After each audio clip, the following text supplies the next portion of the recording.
Hello बच्चों, कैसे हो आप सब। एक लंबे समय के बाद फिर से आ गया हूँ आप लोगों के बीच और चैप्टर 3 लेकर।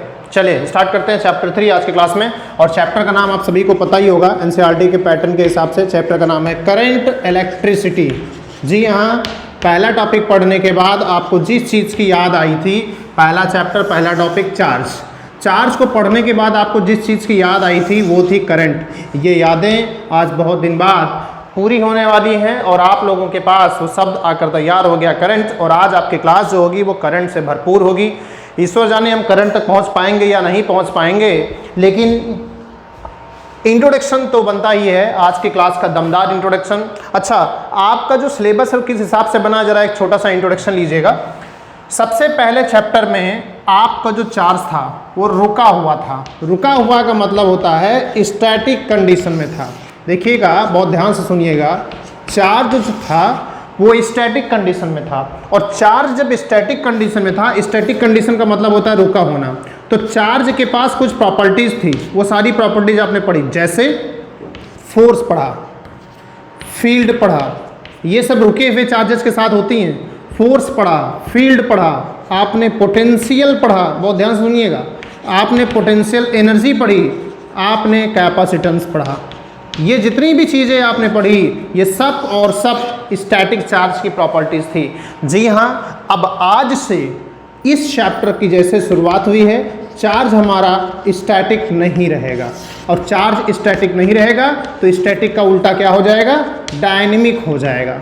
चार्ज हमारा डायनेमिक का मतलब मोशन में आ जाएगा।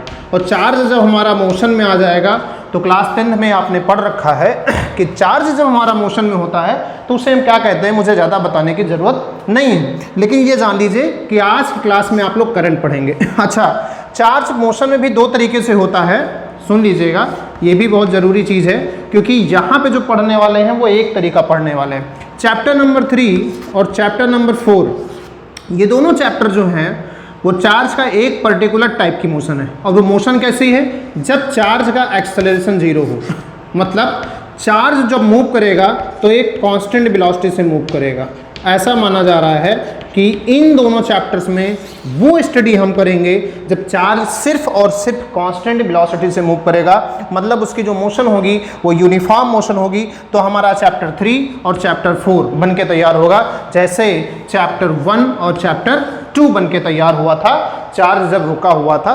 तो फिर उसके बाद चार्ज हमारा एक्सेलरेटेड मोशन करेगा, मतलब acceleration does not equal to 0। जब वो एक्सेलरेटेड मोशन करेगा तो हमारे कुछ नए चैप्टर्स बनकर तैयार होंगे जो हम आगे बढ़ेंगे। तो ये रहा आपके सिलेबस का एक छोटा सा इंट्रोडक्शन। अब घुसते हैं हम चैप्टर में और चैप्टर के बारे में पढ़ते हैं। तो आज आप लोगों के पास मैं लेकर आ गया हूँ चैप्टर 3 का पार्ट 1। इससे पहले पूरी उम्मीद करता हूँ कि आप लोगों ने सारे लेक्चर्स देख लिए होंगे और देख कर पूरा एंजॉय भी किया होगा।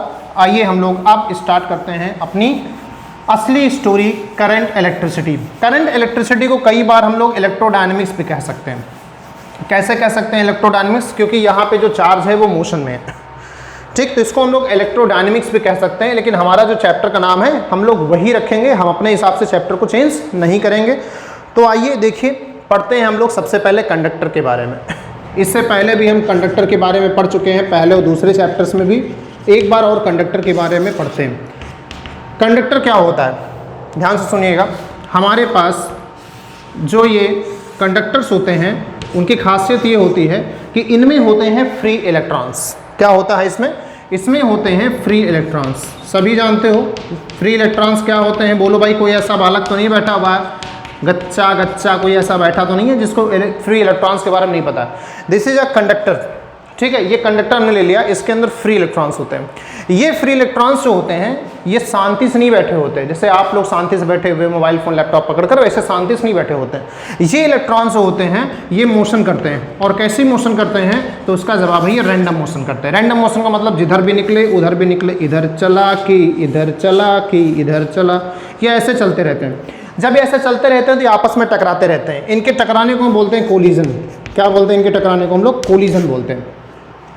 तो जब एक इलेक्ट्रॉन इधर की ओर चलता है, एक इलेक्ट्रॉन इधर की ओर चलता है, एक इलेक्ट्रॉन इधर की ओर चलता है, एक इलेक्ट्रॉन इधर की ओर चलता है। अब करंट क्या होती है ये चीज़ हम जरा जान लेते हैं। करंट क्या होती है, करंट के बारे में मुझे बताना नहीं, क्योंकि करंट के बारे में ऑलरेडी आप लोग क्लास 1 में पढ़ के आ रहे हैं करंट क्या होती है। तो करंट क्या होती है इस पे मैं जोर नहीं दूंगा, लेकिन करंट पे बहुत जोर दूंगा, चिंता मत करिएगा। करंट क्या होती है इस पर जोर नहीं दूंगा, लेकिन करंट पर बहुत जोर दूंगा, इतना जोर दूंगा कि आप नापते रह जाओगे। करंट क्या होती है, तो करंट के बारे में कहा जाता है कि ये फ्लो ऑफ चार्जेस होती है, या कह दीजिए rate of flow of charges होती है। जी हाँ, परफेक्ट है ये, इसमें कोई दो राय नहीं है, ये rate of flow of charges होती है। मतलब जब चार्ज फ्लो करता है, मतलब जब चार्ज मोशन करता है, मोशन तो ये भी हुई, ठीक, फ्लो का मतलब बह जाना, ओ बह गया, तो ये हुई फ्लो, मतलब बढ़िया सा एक पैटर्न बनकर।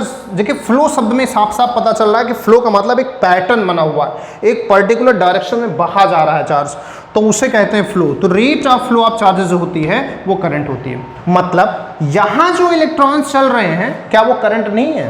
तो आइए इसके बारे में थोड़ा सा डिटेल देखते हैं। मैंने कहा था मैं करंट की डिफिनेशन पे ज़्यादा जोर नहीं दूंगा, लेकिन करंट पे जोर दूंगा। तो देखिए मैं करंट पर जोर देने जा रहा हूँ। ये कंडक्टर था, ये बेचारा ऐसे ही खुला आसमान के नीचे पड़ा हुआ था। मैं गया, मैंने देखा इसके अंदर फ्री इलेक्ट्रॉन्स बढ़िया रैंडम मोशन कर रहे थे। मैंने इलेक्ट्रॉन से पूछा भैया तुम किधर जा रहे हो? इसने कहा भैया मैं इधर जा रहा हूँ। इसने कहा भैया मैं इधर। इसने कहा मैं इधर। मैंने कहा इधर। हमने कहा इसको छूने में खतरा है। अब तुम कहोगे इसको छूने में क्यों खतरा है? क्योंकि यहाँ पर इलेक्ट्रॉन्स का फ्लो हो रहा है, और जब इलेक्ट्रॉन्स का फ्लो हो रहा है तो यहाँ पर एक करंट होगी। बोलो हाँ या ना? तो इसका जवाब है हाँ, यहाँ पर एक करंट होगी। क्यों करंट होगी? क्योंकि यहाँ पर इलेक्ट्रॉन्स का फ्लो हो रहा है। लेकिन ध्यान से सुनिएगा, इस इलेक्ट्रॉन, क्योंकि ये एक चार्ज पार्टिकल है, इस इलेक्ट्रॉन के चलने की वजह से एक करंट होगी, इस इलेक्ट्रॉन के चलने की वजह से एक करंट होगी, इस इलेक्ट्रॉन के चलने की वजह से करंट होगी, इस इलेक्ट्रॉन के चलने की वजह से करंट होगी।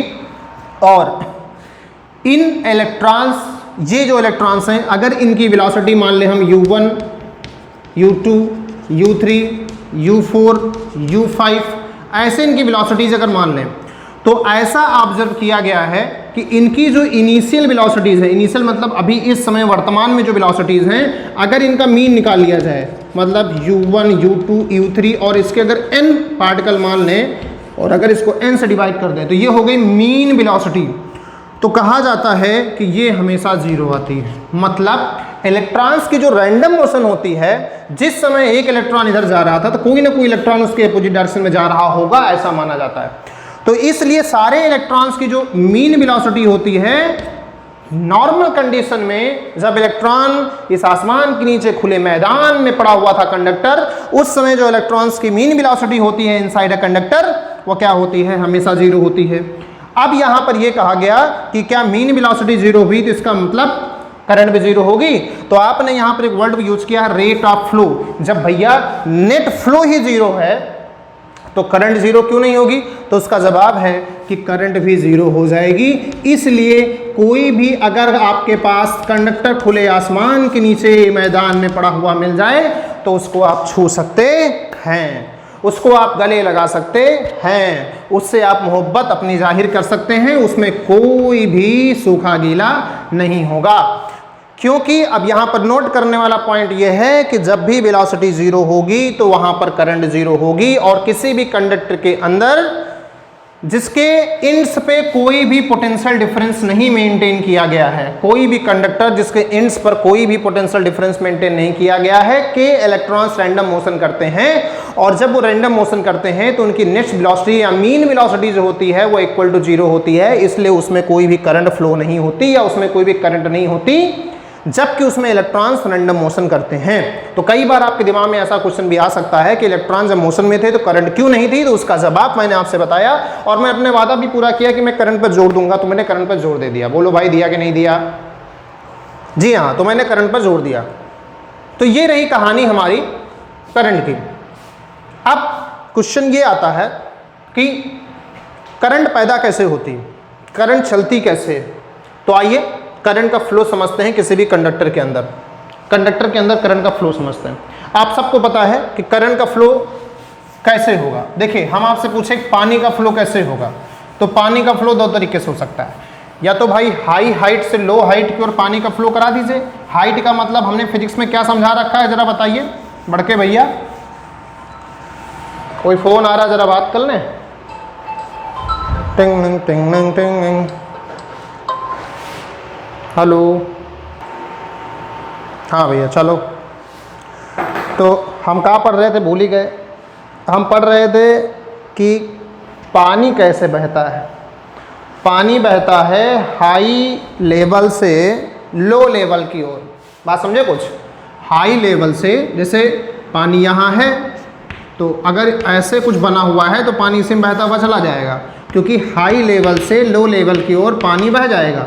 ऐसे ही जो चार्ज होता है, बहुत ध्यान सुनिएगा, जो चार्ज होता है पॉजिटिव ना, वो हाई पोटेंशियल से लो पोटेंशियल की ओर बह जाता है, जो पॉजिटिव चार्ज होता है। और जो निगेटिव चार्ज होता है वो उल्टा बहता है, वो लो पोटेंशियल से हाई पोटेंशियल की ओर जाता है। अब यहाँ पर कुछ बातें बता रहा हूँ, वो ध्यान से सुनिएगा। पॉजिटिव चार्ज हाई पोटेंशियल से लो पोटेंशियल की ओर अपने आप बह जाता है, मतलब ले नहीं जाना पड़ेगा, कोई वर्क डन नहीं करना पड़ेगा, वो अपने आप चला जाएगा। जैसे पानी हाई हाइट से लो लेवल की ओर अपनी ओर चला जाता है। लेकिन अगर लो लेवल से हाई लेवल में ले जाना हो तो आपको कोई समर्सिबल पंप या कोई मोटर वोटर लगाना पड़ेगा, पंप लगाना पड़ेगा, तो पानी ऊपर जाएगा, मतलब एक एक्सटर्नल वर्क करना पड़ेगा। ऐसे ही अगर चार्ज को यहाँ से यहाँ की ओर लेकर जाना पड़े आपको, तो आपको वर्क डन करना पड़ेगा, जबकि अगर यहाँ से यहाँ ले जाना पड़े तो आपका अपने आप ही चार्ज बह जाएगा। तो ये कहानी है चार्ज के फ्लो की। और क्योंकि चार्ज का फ्लो बताना बहुत ज़रूरी है। क्यों ज़रूरी है? क्योंकि आपको करंट पढ़ने जा रहे हो, तो चार्ज का फ्लो हमको बताना। और निगेटिव की कहानी पूरी उल्टी होगी। उल्टी मतलब क्या? निगेटिव चार्ज पार्टिकल लो से हाई अपने आप जाएगा और हाई से लो ले जाना पड़ेगा। ठीक भाई? तो आइए हम आपको बता दें कि करंट का मतलब क्या होता है। किसी भी कंडक्टर के अंदर करंट का मतलब क्या होता है और करंट की डायरेक्शन क्या होती है। ठीक, तो थोड़ा सा हम चाह रहे थे कि मैकेनिज्म पढ़ ली जाती, उसके बाद फार्मूले देखिए हम लोग जिंदगी भर पढ़ते रहते हैं, फार्मूला 2 मिनट में बता देंगे। ठीक, करंट की डायरेक्शन क्या होती है 1 मिनट में बता देंगे। थोड़ा सा घुस के पढ़ लेते हैं यार, उसके बाद छोटी छोटी चीज़ें पढ़ लेंगे। तो घुस के पढ़ने का मतलब क्या है? हमारे पास एक कंडक्टर था छोटका सा, हमने इसके दोनों एंड्स पर एक पोटेंशियल डिफरेंस मेंटेन कर दिया। क्लास 10th में क्वेश्चन था, पढ़ा होगा कि name a device which maintain the potential difference. एक ऐसे डिवाइस बताइए जो पोटेंशियल डिफरेंस मेंटेन करती हो। तो कुछ बच्चे इसका नाम वोल्टमीटर लिख देते हैं। वोल्टमीटर पोटेंशियल डिफरेंस को नापती है, मेंटेन नहीं करती। मेंटेन करने वाली डिवाइस का नाम है बैटरी या सेल। ठीक है, तो हमने एक डिवाइस यहाँ पे लगाई जिसका नाम हमने रखा बैटरी या सेल। तो हम आपको बता दें एक बात बेटा, ये जो चैप्टर 3rd है ना, ये पूरी फिजिक्स का सबसे मज़ेदार चैप्टर है। ऐसा चैप्टर पूरी फिजिक्स में कहीं नहीं है। कुछ लोगों को भी कैपेसिटर से रिलेटेड क्वेश्चन में समस्या होगी। ये चैप्टर पढ़ने के बाद आप कैपेसिटर के क्वेश्चन करिएगा, अपने आप आसान हो जाएगा। इसीलिए मैं कैपेसिटर के बचे हुए क्वेश्चन पे जोर नहीं दे रहा हूँ। जैसे व्हीट स्टोन वाला क्वेश्चन बहुत लोगों को समस्या कर रहा है, तो व्हीट स्टोन इस चैप्टर का टॉपिक ही है, 3rd चैप्टर का। तो यहाँ से पढ़ा दूंगा, तब जाके पढ़ लीजिएगा, कोई अंधेरा नहीं हो जाएगा। ठीक है, तब मज़ेदार तरीके से पढ़ लेंगे। बेसिक कॉन्सेप्ट तो कैपेसिटर के समझ गए हैं, कुछ न्यूमेरिकल जो नहीं हो रहा है उसको 3rd चैप्टर पढ़ने के बाद करेंगे तो और मजा आएगा। तो देखिएगा, हमारे पास एक कंडक्टर था, कंडक्टर के दोनों एंड्स पर हमने पोटेंशियल डिफरेंस अप्लाई कर दिया। यहाँ पर पॉजिटिव टर्मिनल है तो यहाँ पर पॉजिटिव हो जाएगा और यहाँ पर नेगेटिव हो जाएगा। ये हमारा कंडक्टर है और ये हमारी बॉडी है जिसमें हम इलेक्ट्रॉन्स का फ्लो देखेंगे। वैसे फ्लो तो इसमें भी होता है, लेकिन हम इसमें मेन फोकस करके देखेंगे। आप सबको पता है कि यहाँ पर भरे हुए हैं इलेक्ट्रॉन्स, फ्री इलेक्ट्रॉन्स इसमें भरे हुए हैं जो मोशन करेंगे। थोड़ी देर के लिए आप ये मान लीजिए कि इसमें फ्री इलेक्ट्रॉन्स नहीं है, क्योंकि हम पढ़ाने जा रहे हैं पॉजिटिव चार्ज पार्टिकल को लेकर पढ़ने जा रहे हैं। आप थोड़ी देर के लिए मान लीजिए इसके अंदर पॉजिटिव चार्ज पार्टिकल भरा हुआ जो मोशन करेगा। बाद में पूरी स्टोरी को उल्टा कर दीजिएगा तो समझ में कहानी आ जाएगी। ये पॉजिटिव चार्ज पार्टिकल इसके अंदर भरा हुआ। आइए देखिए करंट का फ्लो कैसे होता है, ये जानना बड़ा जरूरी है। देखिए, आपने कई बार देखा होगा, जैसे आप स्विच ऑन करते हैं ऐसे टिक, वो तुरंत बल्ब जल जाता है। अब इसमें कई सारी थ्योरीज आती हैं, कई सारी बुक वाले भी गलती से, कई राइटर गलत चीज़ लिख देते हैं। कई राइटर लिखते हैं कि करंट की जो फ्लो की स्पीड होती है बहुत तेज होती, इसलिए आप यहाँ स्विच दबाते हो वहाँ बल्ब जल जाता है। ऐसा नहीं है, पागल बनाते हैं। ठीक है, करंट की फ्लो की स्पीड बहुत ही धीमी होती है, करंट बहुत धीमे धीमे फ्लो करती है, लेकिन इतनी जल्दी बल्ब कैसे जल जाता है उसका पीछे कारण होगा, वो भी आप समझिएगा। तो यहाँ पर पॉजिटिव चार्ज पार्टिकल मान लिया थोड़ी देर के लिए भरा हुआ है और यहाँ पर आपने लगा दी एक बैटरी। अब होता क्या है, बहुत ध्यान से सुनिएगा। सारा का सारा पॉजिटिव चार्ज पार्टिकल जो है, अब देखिए यहाँ पर अगर देखा जाए तो यहाँ पर है हाई पोटेंशियल और यहाँ पर है लो पोटेंशियल। जो हमारा पॉजिटिव चार्ज पार्टिकल है वो हाई पोटेंशियल से लो पोटेंशियल की ओर अपनी आप चला जाएगा। यही चीज अभी मैंने आपसे बताई थी कि जो पॉजिटिव चार्ज पार्टिकल है वो हाई पोटेंशियल से लो पोटेंशियल और अपनी ओर चला जाएगा। तो जितना भी पॉजिटिव चार्ज पार्टिकल है यहां से लेकर यहां तक, ये लो पोटेंशियल की ओर मतलब यहां तक अपने आप चला जाएगा। कौन जा रहा है? चार्ज पार्टिकल जा रहा है। कौन सा charge particle? Positive charge particle जा रहा है, क्योंकि हम पॉजिटिव लेकर पढ़ रहे हैं तो पॉजिटिव चार्ज पार्टिकल जा रहा है। तो सारा का सारा पॉजिटिव चार्ज पार्टिकल यहां से लेकर यहां तक अपने आप चला आएगा। इसमें ला जाने में कोई भी वर्कडन नहीं करना पड़ेगा, मतलब सारा चार्ज पार्टिकल यहां से लेकर यहां तक आ गया। अब सारा चार्ज पार्टिकल पहुंचकर नेगेटिव चार्ज पार्टिकल की बैटरी के नेगेटिव टर्मिनल पर जाकर इकट्ठा हो गया। अब ये वैसे ही है जैसे, ध्यान से सुनिएगा, ये पूरी साइकिल है, मान लीजिए ये पूरी साइकिल है। तो आपको क्या करना पड़ेगा, जब पानी यहां से बहकर यहां आता है और फिर पानी को यहां पहुंचाना है तो आपको यहां पे लगाना पड़ेगा एक पंप। क्या लगाना पड़ेगा? एक पंप। देखा होगा कूलर में एक पंप रखा होता है, तो कूलर से ऐसे पानी उठाता है और ऐसे कूलर में जाके गिरता है, फिर वही पानी उठाता है फिर गिरता है, तो यहाँ पर एक पंप लगाता है। तो पानी जब कूलर में गिर जाता है तो उसको नीचे आने में कोई चीज़ डिवाइस की जरूरत नहीं होती, लेकिन जब नीचे आ जाता है फिर ऊपर ले जाने के लिए नीचे एक पंप लगाना पड़ता है। वैसे ही जब हमारा चार्ज पार्टिकल यहां से चले तो ये लोअर पोटेंशियल पर अपने आप आ गए। लोअर पोटेंशियल से हायर पोटेंशियल को ले जाने के लिए इसको एक पंप की जरूरत होती है। जी हाँ, ये जो पंप होता है ये एनर्जी खर्चा करता है, और ये एनर्जी खर्चा करके क्या करता है, अपनी एनर्जी को इलेक्ट्रॉन्स को दे देता है, और इलेक्ट्रॉन्स कह लो या जो भी चार्ज पार्टिकल यहाँ पर आए हैं उनको अपनी एनर्जी दे देता है, और वो इलेक्ट्रॉन्स या वो चार्ज पार्टिकल एनर्जी लेकर लोअर से फिर हायर में चले जाते हैं, मतलब वो हायर पोटेंशियल पर चले जाते हैं। जी हाँ, ऐसा ही होता है। यहाँ पे जो नेगेटिव चार्ज पार्टिकल आए हैं, बैटरी वो पंप है। बैटरी क्या है? पंप। अब पंप का अगर सही मतलब देखा जाए तो क्या हुआ? पंप का मतलब हो गया ये सोर्स ऑफ एनर्जी है। ये क्या है? सोर्स ऑफ एनर्जी है।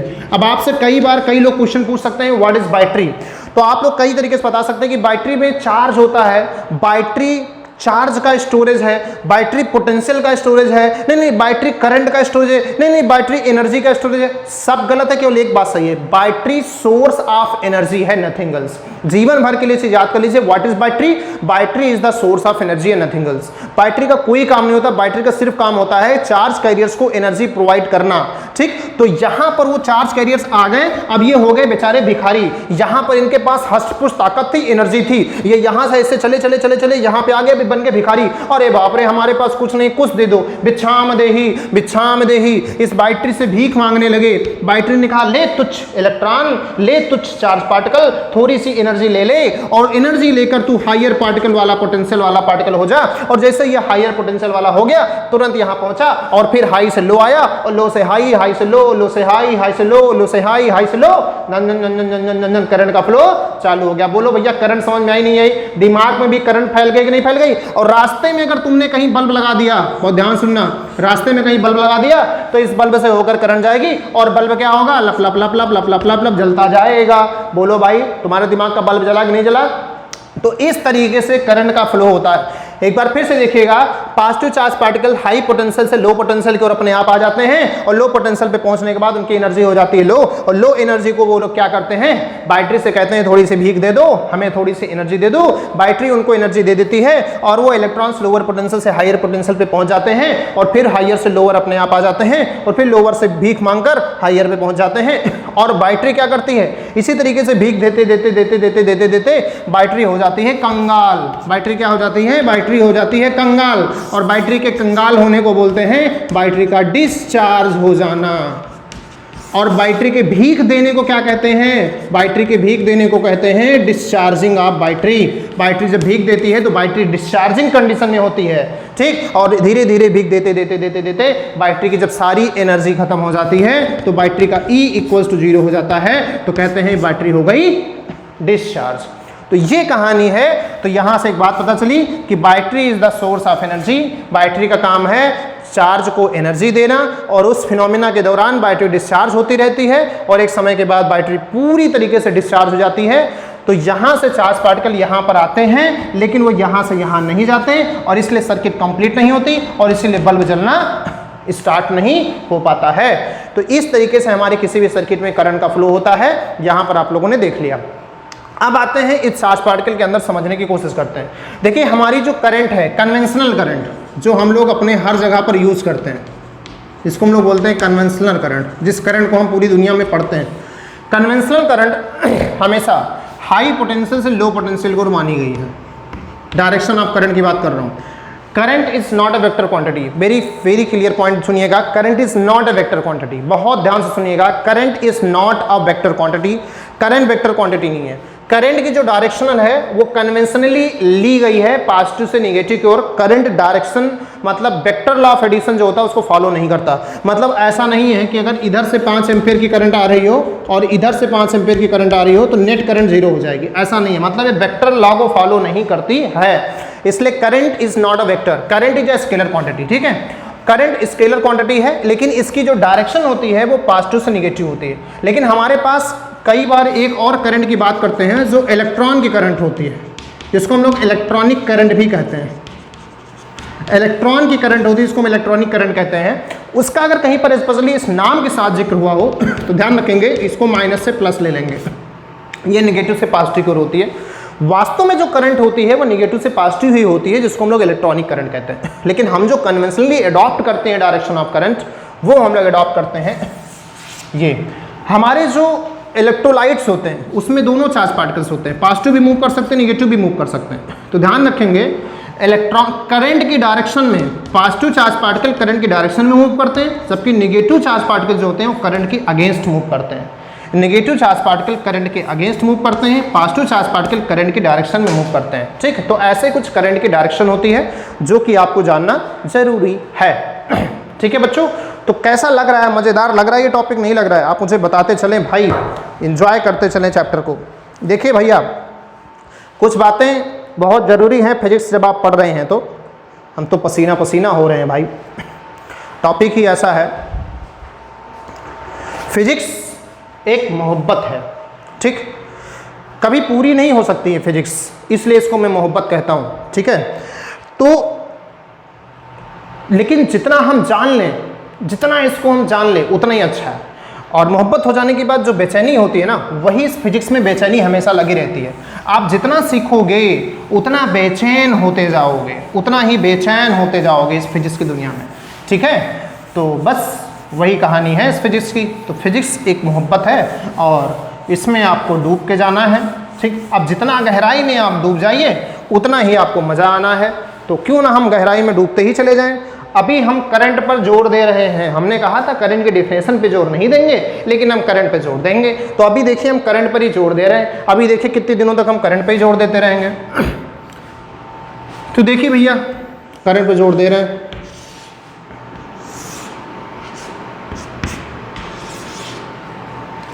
असलियत क्या है, सारे इलेक्ट्रॉन्स, जब आपने एक यहाँ पर क्वेश्चन बताना बड़ा इंपॉर्टेंट है क्योंकि बोर्ड एग्जाम ने कई बार पूछा है। बोर्ड एग्जाम ने कहा कि इलेक्ट्रॉन्स जब पोटेंशियल डिफरेंस अप्लाई नहीं किया गया था तो उनकी जो मोशन का पाथ होता है, उनके जो मोशन का पाथ होता है वो कैसा होता है, और इलेक्ट्रॉन्स जब पोटेंशियल डिफरेंस अप्लाई कर दिया जाता है तो उनके मोशन का पाथ कैसा होता है।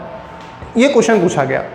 तो नॉर्मली बच्चे कहेंगे कि जब पोटेंशियल डिफरेंस अप्लाई नहीं था तो इलेक्ट्रॉन मस्ती से इधर उधर झूम बराबर झूम शराबी वाला हाल रहेगा, इधर उधर वो मस्ती के साथ चलते रहेंगे। पिछले 4-5 दिन से मैं और मेरा गला, इन दोनों के बीच एक संग्राम चल रहा था। उस दिन लाइव क्लास में देखा होगा आप, मैं बार बार इसको मैं टटोल रहा था। एक संग्राम चल रहा था, ये 4-5 दिन से जीत रहा था मुझसे, और इसीलिए मैं पिछले 4-5 दिन में एक भी वीडियो रिकॉर्ड नहीं कर पाया। आज मैं जीत गया तो आज मैंने कहा आज मैं वीडियो रिकॉर्ड करूँगा। ठीक है, तो आज ये बीच बीच में मुझे टोक रहा है, मतलब it's working as a resistance, ये रोकने की कोशिश कर रहा है कि जो फ्लो है उसको मैं जाने नहीं दूंगा, उसको मैं रोकूंगा, लेकिन मैं कह रहा हूँ मैं रुकने नहीं दूंगा। ठीक है, तो यही कहानी चल रही है। मैंने पोटेंशियल डिफरेंस अप्लाई कर रखा है। ठीक, ऐसे समझो, जैसे ये मान लो मेरा गला है, ठीक, ऐसे मान लो, ये मान लो मेरा गला है, ये जो गले का हिस्सा है, ये सकरापन जो है, ये इसका रेजिस्टेंस, और इधर पीछे से धक्का लगा रहा है पोटेंशियल, और करंट को इससे होकर पास होना है। तो हमने पोटेंशियल अपना मेंटेन कर रखा है, मतलब नीचे से धक्का लगा के खूब निकाल रहे हैं आवाज़ को, और करंट इससे होकर गुजर रही है। ठीक, और ये इसको रोकने की कोशिश कर रहा है। देखो हम तुमको ओम्स लॉ पढ़ा गए, यहाँ से देखो V = IR, यही तो है ओम्स लॉ। रेजिस्टेंस करंट को रोकेगा, जाने नहीं देगा, पोटेंशियल कहेगा जा, हम जितनी ताकत लगाएंगे उतना तुमको जाना है, मतलब potential is proportional to I R, V को proportional to I R. Ohm's law पढ़ा गए। फिजिक्स हर जगह है, चाहे जहाँ ढूंढो बच्चा। चलो इसको छोड़ो यार, पता नहीं क्या पढ़ रहे थे हम लोग, कहाँ से कहाँ आ गए। तो हम लोग कुछ पढ़ रहे थे यार, इधर एक क्वेश्चन आता है बोर्ड एग्जाम में कि कर्व का पाथ कैसा होता है, इलेक्ट्रॉन्स का पाथ कैसा होता है। तो आपको जानकारी के लिए मैं बता दूं कि इलेक्ट्रॉन्स का जो पाथ होता है वो विशेष होता है। जब पोटेंशियल डिफरेंस अप्लाई नहीं था तो इलेक्ट्रॉन्स जो होते हैं वो रैंडम मोशन करते हैं, ऐसे मोशन करते हैं। हर दो कोलिजन के बीच, जब ये एक बार यहाँ टकराया, टकराने के बाद जब अगले इलेक्ट्रॉन से टकराया तो इसके बीच में इसका जो पाथ होता है स्ट्रेट होता है। बहुत ध्यान सुनिएगा, जब पोटेंशियल डिफरेंस अप्लाई नहीं किया गया है तो बिटवीन टू कोलिजन्स इसका जो पाथ होता है वो एकदम स्ट्रेट होता है। लेकिन जब पोटेंशियल डिफरेंस अप्लाई कर दिया जाता है तो इलेक्ट्रॉन्स ऐसे जा रहा होता है, ऐसे, लेकिन इधर से अगर अट्रैक्शन आ गया तो इलेक्ट्रॉन्स ऐसे जाएगा। इलेक्ट्रॉन इधर जा रहा था लेकिन उधर से अट्रैक्शन आ गया तो इलेक्ट्रॉन ऐसे जाएगा। तो इनका जो पाथ हो जाता है वो कर्व हो जाता है।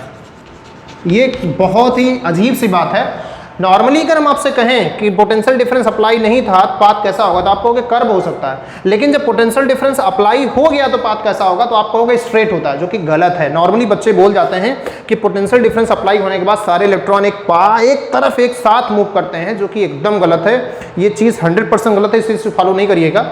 ये कर्व हो जाते हैं, कर्व होकर मूव करते हैं। तो ये छोटा सा क्वेश्चन था जो आपको जानना जरूरी है। अब आइए थोड़ा सा करंट का मैथमेटिकल फॉर्मेट देख लेते हैं, फिर अभी हम पढ़ेंगे करंट वास्तव में मूव कैसे करती है। आप कहोगे सर अभी भी मूव कैसे करती पढ़ाओगे, इतना तो पढ़ा चुके आप, अभी भी बहुत स्टोरी बाकी है भैया।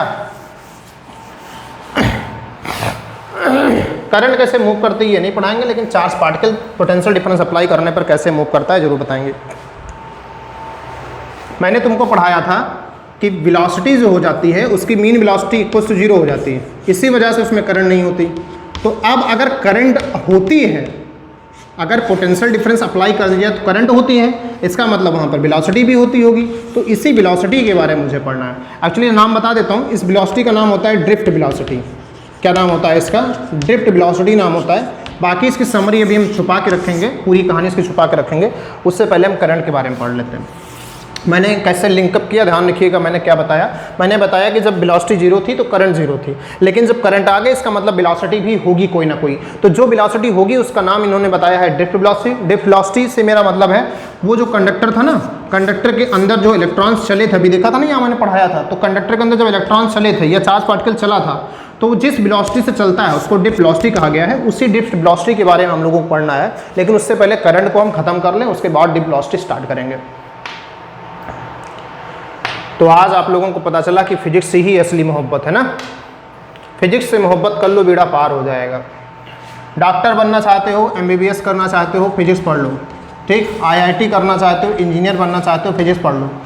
NDA करना चाहते हो, आर्मी में जाना चाहते हो, एयरफोर्स में जाना चाहते हो, पायलट बनना चाहते हो, फिजिक्स पढ़ लो, फिजिक्स पढ़ लो, फिजिक्स पढ़ लो, फिजिक्स पढ़ लो, ठीक है। ये कसम खा लो, कसम खा के कहो, फिजिक्स पढ़ के कहो हमें फिजिक्स पढ़ना है, ठीक है। तो आइए अगली कहानी स्टार्ट करते हैं अपने करंट की।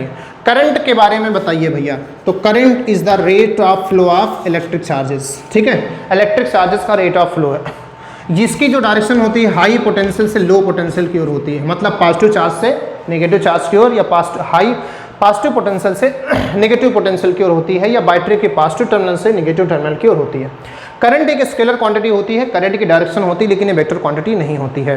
करंट का फार्मूला क्या होता है? तो उसका जवाब है, करंट का फार्मूला होता है I = Q/T। जहाँ पर अगर इसको सही तरीके से लिखा जाए तो इसको लिख दिया जाता है नॉर्मली dQ/dt, ठीक। जहाँ पे dt बहुत स्मॉल लिया गया है, मतलब टाइम बहुत ही छोटा होता है इंस्टेंटेनियस करंट की अगर बात करें तो। डिफरेंशिएशन फॉर्म में अगर आपको करंट का फार्मूला लिखना है तो आपको dQ/dt लिखना होगा ऐसे, I = dQ/dt लिख सकते हैं आप, ऐसे लिख सकते हैं। अगर आपको dq निकालना है तो आप ऐसे भी निकाल सकते हैं, dq = IDT, ऐसे भी निकाल सकते हैं। अगर आपको चार्ज निकालना है तो आप ऐसे निकाल सकते हैं, ठीक। यहाँ से अगर फॉर्मूले को मॉडिफाई करना हो तो I = Q = NE भी होता है क्वांटाइजेशन के लॉ के हिसाब से, तो I = NE/E भी लिख सकते हैं आप, अगर आप चाहें तो, ठीक। I = NE/T भी लिख सकते हैं।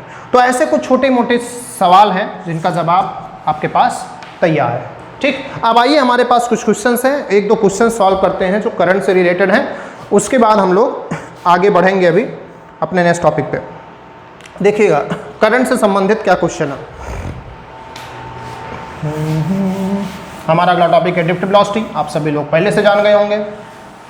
ड्रिफ्ट वेलोसिटी पर पहुंचने से पहले हम लोग तो न्यूमेरिकल्स करते हैं, उसके बाद हम लोग अपने टॉपिक ड्रिफ्ट वेलोसिटी की ओर बहुत तेजी से बढ़ेंगे। क्वेश्चन क्या कह रहा है, figure shows a plot of current I versus I through a cross section of wire over a time interval of 10 second. देखिएगा ग्राफ बनाया गया है, देयर इज अ क्वेश्चन और इस क्वेश्चन में ग्राफ बना हुआ है।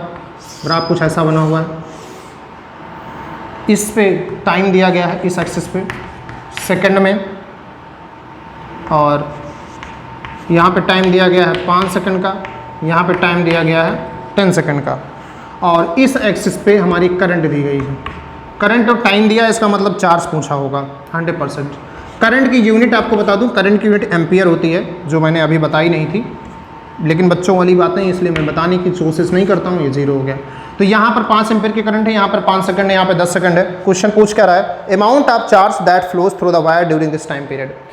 बच्चों ध्यान से सुनिएगा, ये ग्राफ है आई और टी के बीच। आपको पता है अगर किसी भी ग्राफ का एरिया निकाल लिया जाए, ये हमेशा याद रखिएगा, 11 में भी आपने पढ़ा, किसी भी ग्राफ का एरिया निकाला जाए तो इन दोनों क्वांटिटीज़ के प्रोडक्ट वाली क्वांटिटी आती है, मतलब I इंटू टी आएगी। क्या आएगी? I into T.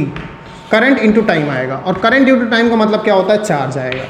मतलब इस क्वेश्चन में चार्ज ही निकालना है, और चार्ज निकालने के लिए मुझे निकालना क्या पड़ेगा वास्तव में? तो इसका जवाब है सर, चार्ज निकालने के लिए आपको निकालना पड़ेगा एरिया। तो चलिए चार्ज निकालने के लिए एरिया निकालते हैं। तो इसका एरिया निकालने का मतलब क्या हुआ भैया, ये इतना ट्रायंगल, टिक टिक टिक टिक टिंग टिंग, और ये इतना, ये क्या है? ये तो स्क्वायर है। तो पहले ट्रायंगल निकालते हैं, half into base. Base, baby को बेस पसंद था पता नहीं है कि नहीं। Base into height plus square, square का मतलब 25। ठीक, तो ये हो गया 37.5 कूलम। मैंने डायरेक्ट लिख दिया क्योंकि डायरेक्ट कैलकुलेशन करने में मैं कामयाब हुआ। Let me check out the question. तो यहाँ से आपको क्या सीखने को मिलता है? यहाँ से आपको सीखने को मिलता है कि क्वेश्चन वैसे ही नहीं आएंगे जैसे कि अभी तक आते रहे हैं। क्वेश्चन दमदार, शानदार, मजेदार, सुपरस्टार भी हो सकते हैं, जैसे कि ये। तो आंसर सही है 37.5 कूलम। ठीक है बच्चों, समझ में आ गया बात? नहीं आ गया? अगला क्वेश्चन देखिएगा, ये भी कुछ स्पेशल टाइप का क्वेश्चन है। क्वेश्चन में वही लेकर आता हूँ आप लोगों के पास, थोड़ा सा स्पेशल होता है, क्योंकि नॉर्मल क्वेश्चन करने से कोई फायदा नहीं, बच्चों वाले क्वेश्चन करने से कोई फायदा नहीं। नेक्स्ट क्वेश्चन देखिएगा, the amount of charge passing through cross section of wire. आप जब मैं बोल रहा हूँ तो आप क्वेश्चन लिख भी सकते हैं, क्योंकि आप डिजिटल लर्निंग कर रहे हैं तो आप क्वेश्चन लिख भी सकते हैं बच्चों।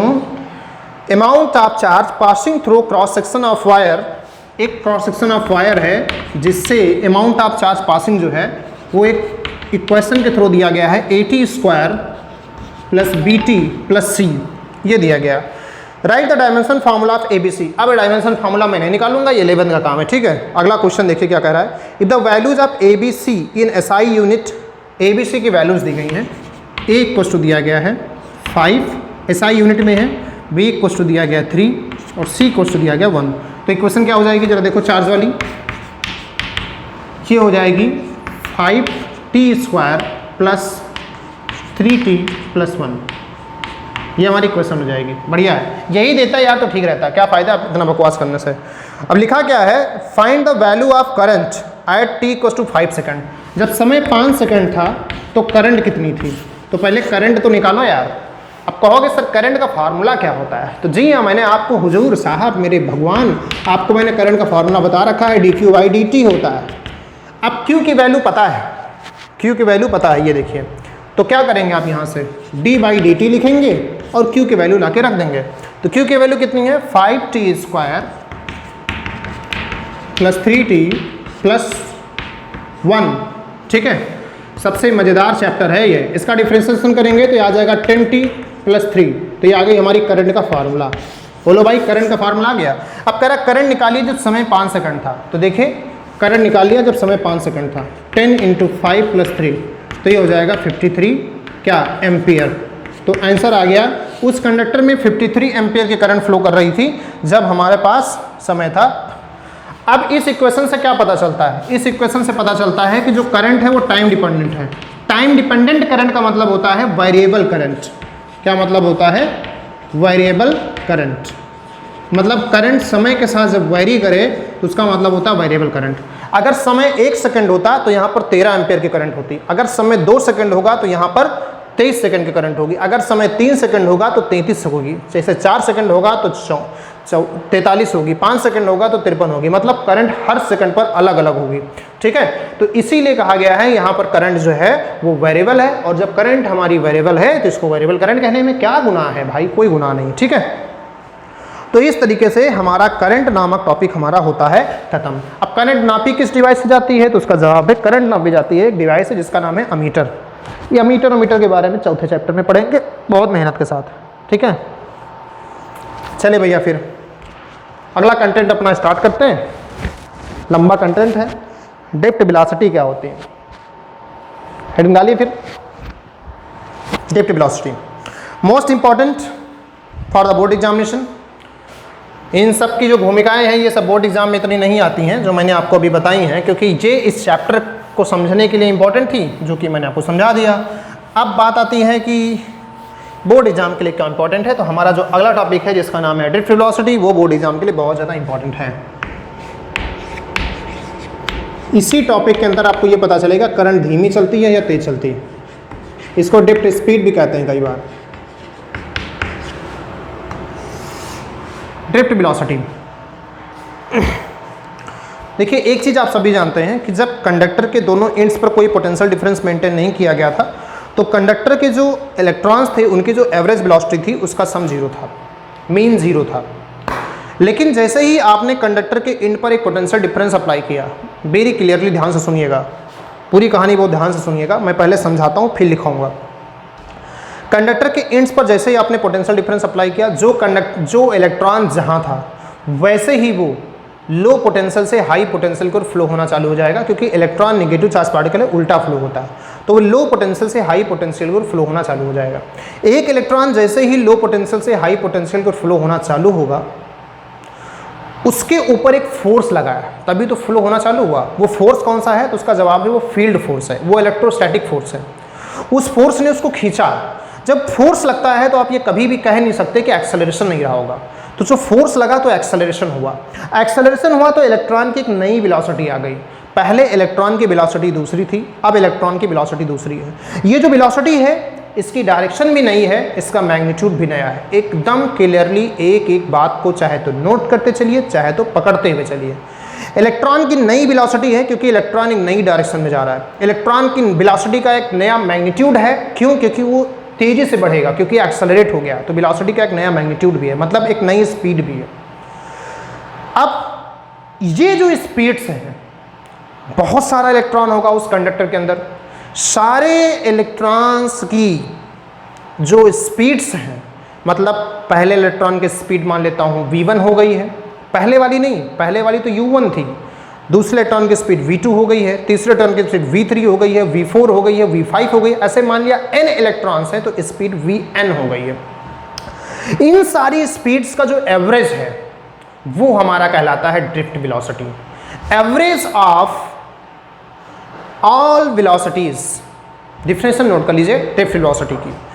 Average of velocities of electrons, average of velocities of electrons when potential difference is maintained across the ends of conductor is known as drift velocity, is known as drift velocity। इसके नाम में ही आपने शुरुआत में यूज कर लिया है कि ये एवरेज वेलोसिटी है। If it is an average velocity it will be an constant value. Average हमेशा कांस्टेंट होता है, तो इसलिए यहाँ पर लिखना ना भूलें कि ये एक कांस्टेंट वैल्यू होती है, मतलब ये डिफरेंट नहीं होती है, या कह सकते हो ये एक्सेलरेटिंग नहीं हो सकती, या बढ़ती हुई घटती भी नहीं हो सकती। इसमें एक्सेलरेशन इक्वल टू 0 होगा। इंडिविजुअल वेलोसिटीज के पास एक्सेलरेशन होगा। इलेक्ट्रॉन्स एक्सेलरेट कर रहे होंगे, इलेक्ट्रॉन्स की जो मोशन है वो एक्सेलरेटेड है, चार्ज पार्टिकल की जो मोशन है वो एक्सेलरेटेड है, लेकिन जो पूरे कंडक्टर की वेलोसिटी लेट की गई है वो एक कांस्टेंट वेलोसिटी है, और ये कांस्टेंट वेलोसिटी तीसरे चौथे दोनों चैप्टर में लेट की जाएगी। तो आप एक कांस्टेंट वेलोसिटी के बारे में पढ़ रहे हैं, आप एक एवरेज वेलोसिटी के बारे में पढ़ने जा रहे हैं जिसका नाम है ड्रिफ्ट वेलोसिटी। तो आपको उम्मीद करता हूं पूरी कहानी समझ में आ गई होगी कि मैं वास्तव में आपको पढ़ाने क्या जा रहा हूं। एक बार फिर से डायग्राम के साथ देखने की कोशिश करें। आपने क्या किया, आपने कंडक्टर लेट किया, इस कंडक्टर में आपने पोटेंशियल डिफरेंस अप्लाई कर दिया, यहाँ पर पॉजिटिव यहाँ पर नेगेटिव। ये आपके इलेक्ट्रॉन्स थे, ये इलेक्ट्रॉन्स जिगजैग मोशन कर रहे थे, यहाँ पर पॉजिटिव यहाँ पर नेगेटिव। इलेक्ट्रॉन्स नेगेटिव टर्मिनल से पॉजिटिव टर्मिनल की ओर भागेंगे, इधर की ओर भागेंगे। क्यों भागेंगे? क्योंकि इलेक्ट्रॉन्स की आदत होती है लोअर से हाई ओर जाने की, लोअर पोटेंशियल से हाई पोटेंशियल की ओर जाने की, या कह सकते हैं कि नेगेटिव चार्ज पार्टिकल की आदत होती है इलेक्ट्रिक फील्ड के अपोजिट डायरेक्शन में जाने की। जहाँ पे जो इलेक्ट्रिक फील्ड की डायरेक्शन है वो इधर की ओर है और इलेक्ट्रॉन्स जो जाएंगे वो इधर की ओर जाएंगे। एक्चुअली इलेक्ट्रॉन्स इधर की ओर एक फोर्स एक्सपीरियंस करेंगे, इधर की ओर एक फोर्स एक्सपीरियंस करेंगे और उस फोर्स के कारण इलेक्ट्रॉन इधर जाएंगे। जब इलेक्ट्रॉन्स एक फोर्स एक्सपीरियंस करेंगे तो वो एक्सेलरेट हो जाएंगे, एक्सेलरेट हो जाएंगे तो अपनी इनिशियल वेलोसिटी से एक फाइनल वेलोसिटी की ओर जाएंगे। जब फाइनल वेलोसिटी की ओर जाएंगे तो उस फाइनल वेलोसिटीज का जो एवरेज होगा उस एवरेज को हम बोलते हैं ड्रिफ्ट वेलोसिटी। तो कहानी उम्मीद करता हूँ आप लोगों को समझ में आ गई होगी कि what is drift velocity.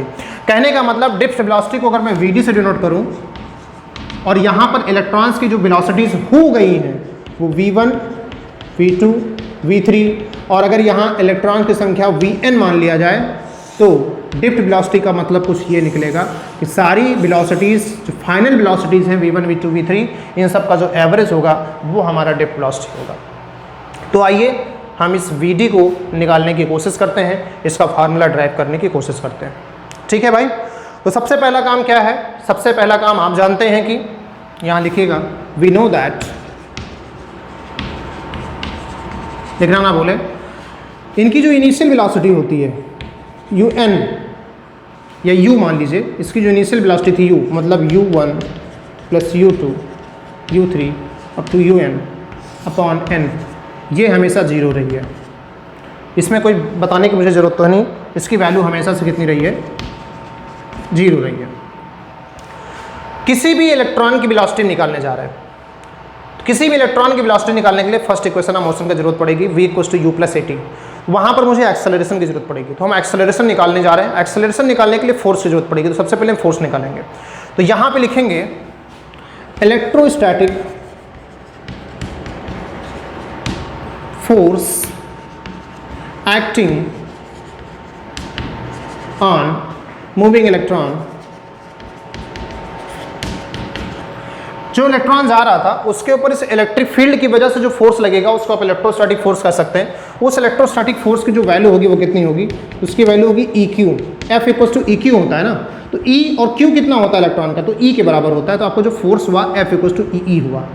Force की वैल्यू जो होती है वो मास इंटू एक्सेलरेशन होती है, तो आप यहाँ से चाहें तो EE ले सकते हैं, मास इंटू एक्सेलरेशन। तो यहाँ पे जो एक्सेलरेशन की वैल्यू आई वो कितनी आप लिख सकते हैं? तो आपका जवाब है, आप लिख सकते हैं EE अपॉन m, या इसको अगर आप प्रॉपरली लिखना चाहें तो आप ऐसे लिख लीजिए E by m into E. E by m मैंने क्यों लिखा? क्योंकि एक बड़ा ही कॉमन रेशियो है चार्ज बाई मास। तो देखिए यहाँ पे चार्ज बाई मास आ गया, तो मैंने इसको इस तरीके से लिखा। अगर आप इसको वेक्टर फॉर्म में लिखना चाहें तो आप इसको वेक्टर फॉर्म में ऐसे लिख सकते हैं, acceleration equals to E by m into E. Electric field की जो डायरेक्शन है वो पॉजिटिव से नेगेटिव है, जबकि इलेक्ट्रॉन की जो एक्सेलरेशन डायरेक्शन है वो नेगेटिव से पॉजिटिव की ओर है, इसलिए यहाँ पर माइनस साइन भी लगाना पड़ेगा। तो वेक्टर फॉर्म में लिखना है तो माइनस साइन के साथ इस तरीके से लिखेंगे, और स्केलर फॉर्म में लिखना है तो इस तरीके से लिखेंगे। तो इस तरीके से इलेक्ट्रॉन्स की एक्सेलरेशन आ गया। अब इलेक्ट्रॉन्स का जो एक्सेलरेशन आया है आप देख सकते हैं कि सारे इलेक्ट्रॉन्स का एक्सेलरेशन सेम होगा। क्यों सेम होगा? क्योंकि सारे इलेक्ट्रॉन्स की इलेक्ट्रिक फील्ड सेम है, क्योंकि इलेक्ट्रिक फील्ड तो कंडक्टर पे जो सेटअप है वो एक ही है। सारे इलेक्ट्रॉन का चार्ज सेम होता है, सारे इलेक्ट्रॉन का मास सेम होता है। तो यहाँ पर आप एक बात लिख सकते हैं यहाँ पर कि सारे इलेक्ट्रॉन्स का जो एक्सेलरेशन होगा वो सेम होगा। मतलब each and every electron inside the conductor will have the same acceleration when a potential difference is applied across the ends of the conductor. Is it clear to everyone? Very clear. अब question ये आता है कि electrons की velocities कितनी हो जाएंगी? तो जवाब ये है, hence final velocities of the electrons. यहाँ लिख लीजिए फाइनल वेलोसिटीज ऑफ इलेक्ट्रॉन्स,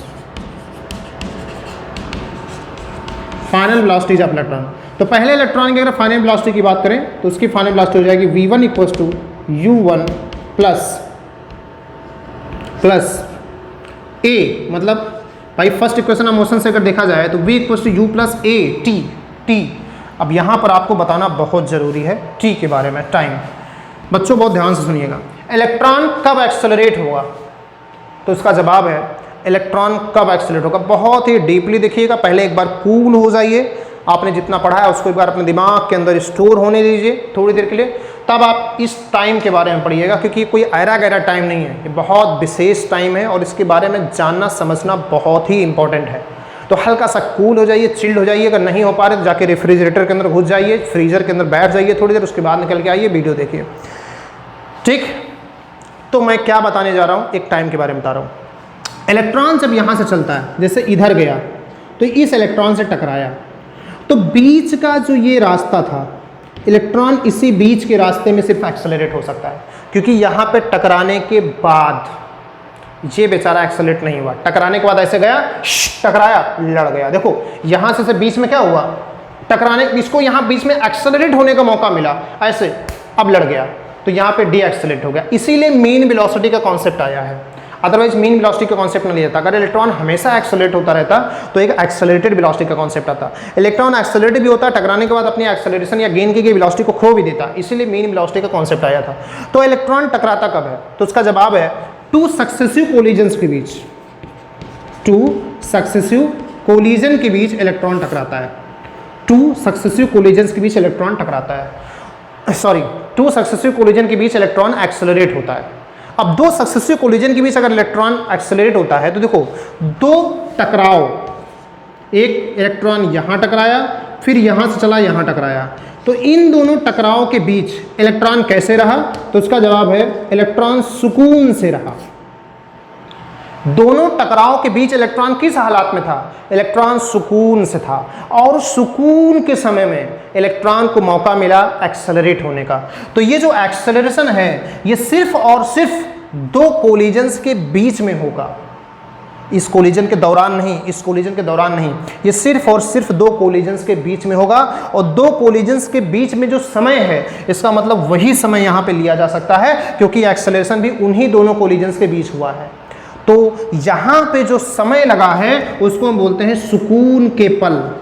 उसको मैं मतलब उत्तम सिंह पाल आज आप लोगों की शपथ लेकर ये कह सकता हूँ कि इन दोनों इलेक्ट्रॉन्स के बीच में, आप लोगों की शपथ लेकर कह रहा हूँ, अपनी नहीं ले रहा हूँ मैं, भाड़ में जाए, अपना शपथ नहीं लेंगे, इन दोनों कोलिजन्स के बीच इनका जो समय लगा उसको मैं कहता हूँ सुकून के पल, और हमारी फिजिक्स इसको कहती है रिलैक्सेशन टाइम। नोट किया जाए, what is relaxation time? The time between two successive collision is known as relaxation time.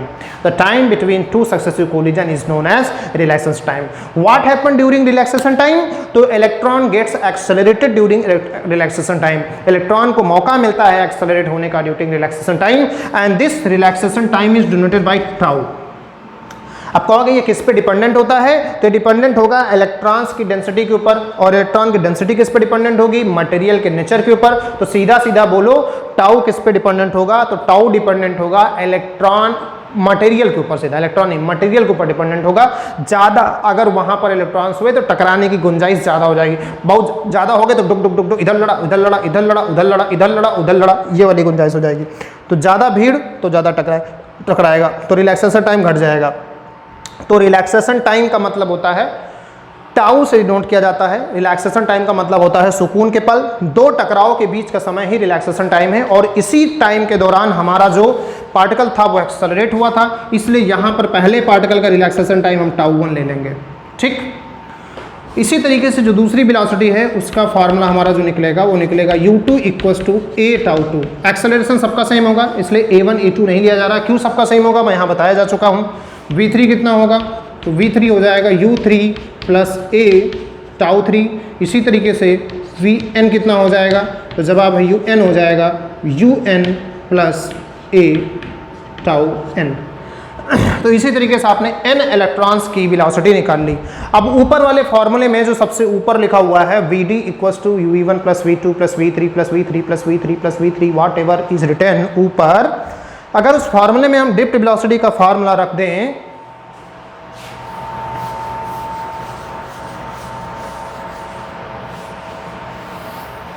तो इन वेलोसिटीज की वैल्यू को अगर यहां रख दें लाके, तो हमारा ड्रिफ्ट वेलोसिटी का फार्मूला आ सकता है। कहाँ लिखें, यहाँ लिखें, तो हमारी ड्रिफ्ट वेलोसिटी का फार्मूला कितना हो सकता है, v1 + v2 + v3 ऐसे होता है क्योंकि एवरेज वेलोसिटी है, तो लेके रखें तो क्या आएगा, ऐसा कुछ आएगा। ध्यान से देखिएगा, u1 एक साथ कर लीजिए, u2 u3 u1। सारे u1 एक साथ कर लिया, ठीक, प्लस एक्सेलरेशन ले लीजिए कॉमन, τ1 τ2 ऐसे τn, ठीक, ये हो गया। अपॉन में किससे डिवाइड करेंगे आप, n से डिवाइड करेंगे। ये n कहाँ से आया, यहाँ से आया, तो ये हो गई आपकी डिप वेलोसिटी। इसको चाहें तो आप ऐसे भी लिख सकते हैं u1 u2 u3 un upon n, plus acceleration को ले लीजिए कॉमन और यहाँ से आ जाएगा τ1 τ2 τ3 τn अपॉन n। इसकी वैल्यू तो आप लोग ऑलरेडी जानते हैं कितनी होती है, उसका जवाब है इसकी वैल्यू होती है 0। तो आपके पास आया कितना, a। अब ये जो लिखा हुआ है यहाँ पे τ1 plus τ2 plus τ3 plus τ4 plus to τn upon n, ये एक्चुअली जानते हो क्या है, ये सारे रिलैक्सेशन टाइम का मीन है। तो इसको हम लोग बोलते हैं mean relaxation time, MRT, mean relaxation time, MRT बोलते हैं मीन रिलैक्सेशन टाइम, और इसको शॉर्टकट में टाउ से डिनोट कर लिया जाता है। तो आ गया हमारे पास ड्रिफ्ट वेलोसिटी का फार्मूला Vd = a टाउ। अब आप चाहें तो एक्सेलरेशन का फार्मूला रख दीजिए और अपने पास आपके आ गया ड्रिफ्ट वेलोसिटी का फार्मूला। तो कितना आया भैया यहाँ से, E अपॉन m टाउ। तो ये हो गया ड्रिफ्ट वेलोसिटी का फार्मूला इन स्केलर फॉर्म। और वेक्टर फॉर्म में अगर आपको लिखने की इच्छा है तो वेक्टर फॉर्म में कुछ ऐसे लिखा जाएगा, Vd = माइनस लग जाएगा, माइनस क्यों लगेगा मैं पहले बता चुका हूँ, और अगर आपको याद नहीं है तो दोबारा पीछे वीडियो बैक करिए, वहाँ जाके नोट करिए कि क्यों माइनस साइन लग रहा है। चलो अच्छा बता देता हूँ, तरस खाता हूँ।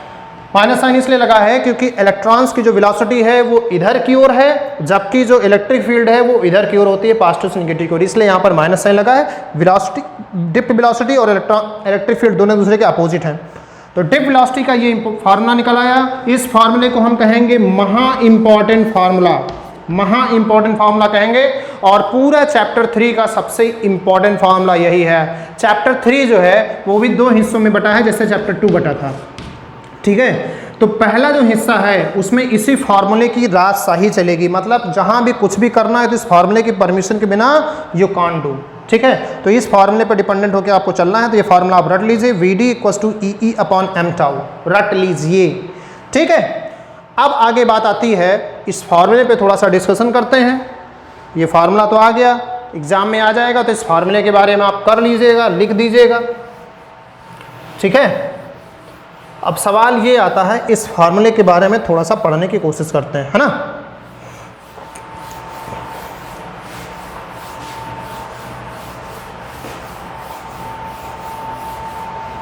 हमने तो मिटा दिया फार्मूला, अरे डायग्राम भी मिटा दिया यार, पता नहीं क्या सोच रहा था मैं। इसीलिए कहते हैं फिजिक्स एक मोहब्बत है, पागल बना है। पॉजिटिव नेगेटिव, यहाँ एक पोटेंशियल अप्लाइड था, यहाँ पर एक इलेक्ट्रिक फील्ड थी, इलेक्ट्रिक फील्ड डायरेक्शन भी इधर की ओर थी, और फार्मूला जो आया था ड्रिफ्ट वेलोसिटी का कितना आया था, E upon m tau. Scalar form में यही आया था, वेक्टर फॉर्म में माइनस लग जाएगा। यहाँ पे थोड़ा ध्यान से देखिएगा, टाउ रिलैक्सेशन टाइम है, टाउ रिलैक्सेशन टाइम है। अब टाउ अगर रिलैक्सेशन टाइम है तो ये relaxation time can be change also. कैसे चेंज होगा, अगर आप कंडक्टर का, बहुत ध्यान से सुनिएगा, कंडक्टर का टेम्परेचर बढ़ा दें, यार अभी हम तुम्हारा टेम्परेचर बढ़ा दें, जाते जाते तुमको खींच के तड़ाक से मार दें, तुम्हारा टेम्परेचर बढ़ जाएगा। और तुम्हारा अगर टेम्परेचर बढ़ेगा तो क्या होगा, सही जवाब दीजिएगा। तो उसका जवाब सही ये है कि तुम्हारा अगर टेम्परेचर बढ़ेगा तो तुम्हारे सुकून के पल कम हो जाएंगे, हाँ या ना। मैं फिजिक्स में जब कोई भी शब्द प्रयोग करता हूँ अपनी मर्जी से तो उसका कोई ना कोई रीजन होता है। देखो कितना सही कॉन्सेप्ट है। तुम्हारा अगर टेम्परेचर बढ़ाऊँ, मतलब कंडक्टर का टेम्परेचर बढ़ाऊँ, तो सुकून के पल घटाऊँ, और सुकून के पल घटाऊँ का मतलब क्या है, आप टाउ को घटा रहे हैं, रिलैक्सेशन टाइम घटा रहे हैं। मतलब अगर आप टेम्परेचर बढ़ा रहे हैं तो आप टाउ घटा रहे हैं, और अगर आप टाउ घटा रहे हैं तो ड्रिफ्ट वेलोसिटी भी घटेगी। तो यहाँ पर एक क्वेश्चन लिख लीजिएगा सीधा सीधा कि टेम्परेचर बढ़ाने पर ड्रिफ्ट वेलोसिटी घटती है। कई बार बच्चे उल्टा लिख के आते हैं बोर्ड एग्जाम में। क्यों लिख के आते हैं, क्योंकि उनको लगता है टेम्परेचर बढ़ाएंगे तो इलेक्ट्रॉन तेजी से भागेंगे, जब तेजी से भागेंगे तो ड्रिफ्ट वेलोसिटी बढ़ जाएगी। गलत जवाब। जब आप टेम्परेचर बढ़ाएंगे तो इलेक्ट्रॉन जल्दी जल्दी टकराएंगे, और जब वो जल्दी जल्दी टकराएंगे तो उनकी जो नेट वेलोसिटी है वो कम हो जाएगी, इसलिए उनकी ड्रिफ्ट वेलोसिटी घटती है। फार्मूले से भी आपने साफ साफ देख लिया। ठीक, तो ये रहा कॉन्सेप्ट हमारा। बोर्ड एग्जाम का 1 नंबर का एक क्वेश्चन तैयार हो गया कि टेम्परेचर का ड्रिफ्ट वेलोसिटी पर क्या प्रभाव पड़ता है और ड्रिफ्ट वेलोसिटी किस पे डिपेंडेंट होती है, आप साफ साफ देख भी सकते हैं, साथ साथ दर्शन भी कर सकते हैं। अब हमारे पास ड्रिफ्ट वेलोसिटी का फार्मूला आया Vd इक्वल्स टू E/m²। इस फार्मूले में थोड़ा सा मॉडिफिकेशन चाहते हैं। मॉडिफिकेशन क्या चाहते हैं कि सपोज दैट इन दोनों इंड्स के बीच कितना पोटेंशियल है, V पोटेंशियल है। अगर इन दोनों इंड्स के बीच L लेंथ है तो क्या हम ये लिख सकते हैं E इक्वल्स टू V/L। तो आपका कहना होगा यस सर, आप लिख सकते हैं, क्योंकि यही तो होता है। इलेक्ट्रिक फील्ड इक्वल्स टू होता है potential difference upon potential surfaces के बीच की लेंथ। तो दो पोटेंशियल सर्फेसेस के बीच की लेंथ हो गई L और इलेक्ट्रिक फील्ड हो गई, पोटेंशियल हो गया V, पोटेंशियल डिफरेंस। तो potential difference upon length equals to electric field. तो अगर आप चाहें तो ड्रिफ्ट वेलोसिटी का एक इंपॉर्टेंट फार्मूला और यहाँ से आपको पता चल गया। वो फार्मूला क्या था, EV/ml²। EV/ml²। ये एक इंपॉर्टेंट फार्मूला आपको और पता चला, जहाँ से आप ये जान सकते हैं कि अगर आप पोटेंशियल डिफरेंस बढ़ाएं तो आप ड्रिफ्ट वेलोसिटी को बढ़ा सकते हैं। यहाँ से आपको एक बात और पता चली होगी कि अगर लेंथ ज़्यादा हुई, कंडक्टर की लेंथ ज़्यादा हुई तो ड्रिफ्ट वेलोसिटी कम हो जाएगी। यहाँ से आपको एक बात और पता चल गई होगी। तो बच्चों देखिए, बहुत ही बेहतरीन तरीके से हमने आज की क्लास स्टार्ट की और हमने देखा कि जब करंट पोटेंशियल सरफेस, जब हमारी जो इनिशियल वेलोसिटी थी वो 0 थी तो हमारी करंट भी 0 थी। फिर हमने देखा कि जब करंट का फ्लो होता है, मतलब करंट का जब फ्लो होने लगता है तो कोई ना कोई वेलोसिटी भी रही होगी। तो कोई ना कोई जो वेलोसिटी रही होगी उसका नाम हमने ड्रिफ्ट वेलोसिटी रख लिया। अभी भी हम लोगों को ये जानना है, ड्रिफ्ट वेलोसिटी के फार्मूले में कहीं भी करंट का फार्मूला नहीं आया। देखिए ड्रिफ्ट वेलोसिटी में कहीं भी करंट नहीं आई है। हम एक समय ऐसा आएगा जब ड्रिफ्ट वेलोसिटी से हम लोग करंट का भी फार्मूला निकालेंगे। तो हमारा जो अगला लक्ष्य होगा वो यही होगा कि ड्रिफ्ट वेलोसिटी और करंट के बीच एक रिलेशन इस्टेब्लिश करना। तो अगला जो हमारा लक्ष्य है वो यही है, ड्रिफ्ट वेलोसिटी और करंट के बीच रिलेशन एस्टेब्लिश करना। ये रिश्ता क्या होगा, ठीक, ये जल्दी आपको पता चलेगा। इसके लिए आपको चैनल पे बने रहना है और नेक्स्ट आने वाली वीडियो का इंतज़ार करना है और मस्ती के साथ पढ़ाई करते रहना है। फिर हम लोग मिलेंगे। मज़ेदार लगी होगी आज की क्लास, दमदार गई है एकदम। चैप्टर 3 पूरे सिलेबस का सबसे मज़ेदार चैप्टर है, इसलिए इसको सबसे ज़्यादा एंजॉय करके पढ़िएगा, मन लगा के पढ़िएगा, क्योंकि कहते हैं कि ये चैप्टर अगर समझ में आ गया तभी क्लास 12 की फिजिक्स समझ में आएगी, अन्यथा क्लास 12 की फिजिक्स समझ में नहीं आएगी। तो फिर क्या है, इस चैप्टर को बहुत मेहनत के साथ पढ़ना है, बस आसान सा काम है। तो लगे रहिए, फिर मिलते हैं बच्चों नेक्स्ट चैप्टर में। तब तक का अपना ख्याल रखिए और मस्ती के साथ फिजिक्स के साथ मोहब्बत से पढ़ाई करते रहिए। जय हिंद।